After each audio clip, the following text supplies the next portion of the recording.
Hi, this is Darrell Barnes. Welcome back to BarnesBasics. And what I would like to do is to do a little bit of a complex problem, a complex stoichiometry problem, where we go from grams to grams. We're going to go from a word problem to an equation, and then from that equation we're going to use that 4-5 step bridge to get to an answer, and then in the end we're going to do a liter gas measurement. Ms. Sharman Hughes consulted with me especially on that part of this problem. So let's get started. We're also going to use a TI-83 in this to do our calculations. So let's get started. It says, what mass in grams of H2 or hydrogen gas is produced when 53.96 grams of aluminum reacts with sulfuric acid to form aluminum sulfate and hydrogen gas? And so ultimately we're looking for mass of hydrogen gas. That's what we're looking for in the very end. And that's what we're asked to find. That's the desired thing that we're asked to find. But we're given that we start with 53.96 grams of aluminum. It says that aluminum reacts with sulfuric acid to make aluminum sulfate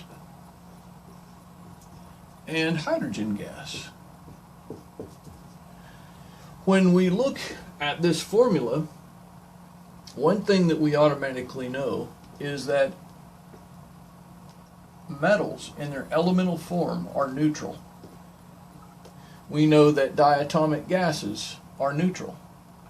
It would be good for you to download a common diatomic gas chart to kind of take a look at that.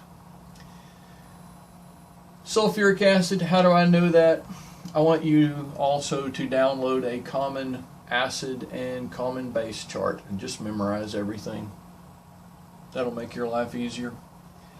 We do know that sulfate is -2, and we know that hydrogen is, each one of these is +1. 2 times +1 is +2, and so that cancels. That's a neutral compound. We know that aluminum is +3 and sulfate's -2, so when we try to balance this individual formula right here, we're looking for the least common multiple, which would be 6. And so in this case we would multiply 2 times +3 to get +6, and we would multiply 3 times -2. We would have to put brackets around this. Hope I can do this pretty nicely.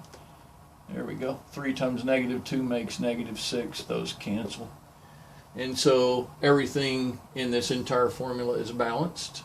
Each individual formula: aluminum, sulfuric acid, aluminum sulfate, and hydrogen. Now, the next thing that would be important is to balance this equation. So when we look at this equation, we can see 2 aluminums here and 2 here. So I'm going to immediately spring for the easy fix. 2 aluminums, 2 aluminums. I might immediately spring for the easy fix on the polyatomic sulfate. It's another chart that's important to download and just memorize. There are 3 of them. So if I put a coefficient of a 3 in the front, I can get 3 sulfates, but now I have 3 times 2 is 6 hydrogens. So if I go over to the other side and if I put a 3, coefficient 3 here, then I have balanced this equation. I have 2 aluminums, right? 3 hydrogens. 3 times 2 is 6. 3 times 2 is 6. I have 3 sulfates, 3 sulfates. This is pretty cool. Looks like a replacement reaction to me, or a displacement, however you want to look at it. So with that in mind, let's get started with the stoichiometry problem. I did, off of the periodic chart, I wrote down that the atomic mass of aluminum is 26.98 and the atomic mass of hydrogen is 1.0079 grams per mole. So remember, as I told you before, that in the first step, it involves a formula weight. And since we have grams on top, we need to put grams on the bottom. So if we're talking about aluminum, we're going to say that 1 mole of aluminum is the same thing as that amount right there, 26.98 grams of aluminum in 1 mole of aluminum. So that and that cancel. And the next step is to look at the balanced chemical equation, and this is the middle part of the bridge. I kind of call it the third step. We're trying to find hydrogen, so we would look at the coefficient in front of the hydrogen. We would say that 3 moles of hydrogen are formed when 2 moles of the thing that we began with react. 2 moles of aluminum. So that allows those to cancel. So far, so good. The next thing we have to do is we have to figure out 1 mole of hydrogen is equal to how many grams of hydrogen. Well, if we take a look at this, we would say in the formula hydrogen, we have 2 hydrogen atoms, and each one of them is 1.0079. So to find out how much in a mole of hydrogen, on, clear, 2 multiplied by 1.0079, enter, and I get 2.0158 grams in 2.0158 grams in 1 mole of hydrogen right there. That matches with that. So we get moles canceling and moles canceling. So the last step is to plug this into our chemical formula and come out with mass. And so let's do this. We're going to multiply by everything on top, and then we're going to divide individually enter to get the answer at the end. So on the left we have 53.96 multiplied by 3, well actually by 1, let's go by 1, times 3 times 2.0158, enter. And so on the top I get, basically on this top right here, on the top I get 326.32 divided by 26.98, enter, and I got 12.09. Divided by 2 and hit enter again. And so I got for the answer 6.0474 grams of hydrogen gas as the mass. That would be the answer right there. Now, let's talk about this for just a minute. In the question, this had 4 sig figs. How do I know that? Because they're all non-zero digits. So in the answer, I would start with the largest number, 1, 2, 3, 4. Does this 4 make that 7 larger? No, it doesn't. So for us, we could probably say that the answer is 6.047 grams of hydrogen is produced for 53.96 grams of aluminum. Now, the reason that I started out with this number is because I wanted to make this kind of a verification problem. Notice that in the balanced chemical equation, there's a ratio of 2 here and 3 here.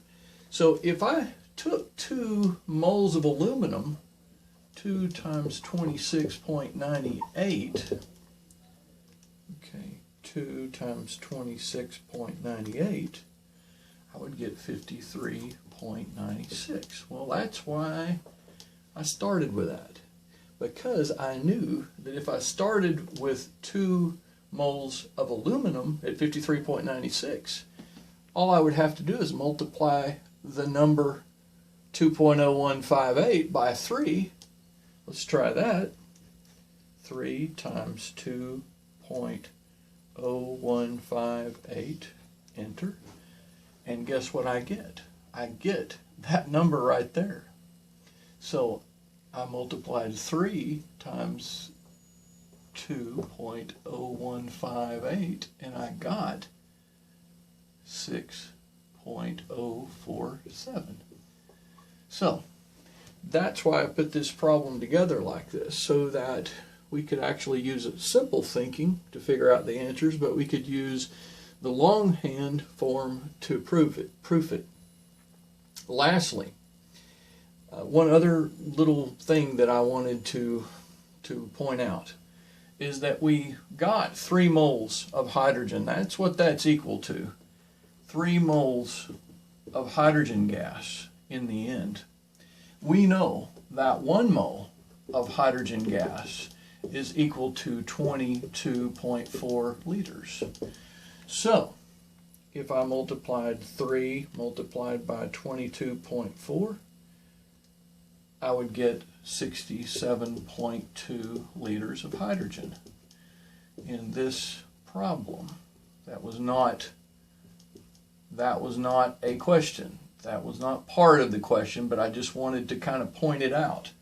We could also go from 6.047 and divide it by 2.0158 and then multiply by 22.4, and we would still get 67.2 liters. And that's a lot. If you really think about 6.047 grams of hydrogen, that's probably about half the weight of a piece of chalk. I know that we don't really talk about chalk much anymore, but you might remember that from grade school.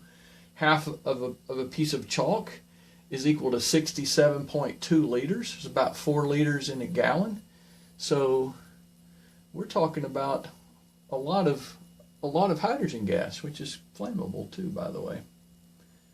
So there you go. That is how to go from grams to grams. And we did a lot here. We went from a word problem to a balanced chemical equation, and then we used our stepwise process, 1, 2, 3, 4, and step 5 over there. And then we kind of did a little bonus thing at the end where we calculated how many liters. Miss Hughes also reminded me that this works as long as you're at standard temperature and pressure. And I did notice that there's a difference. Standard temperature and pressure is actually 0 degrees Celsius and 0.9869 atmospheres. Sometimes in physics we use standard ambient temperature and pressure, which is actually 25 degrees Celsius and 1 atmosphere. So there's a difference between STP and SATP. So good job, everybody. Good job. That is that's 3 exclamation points.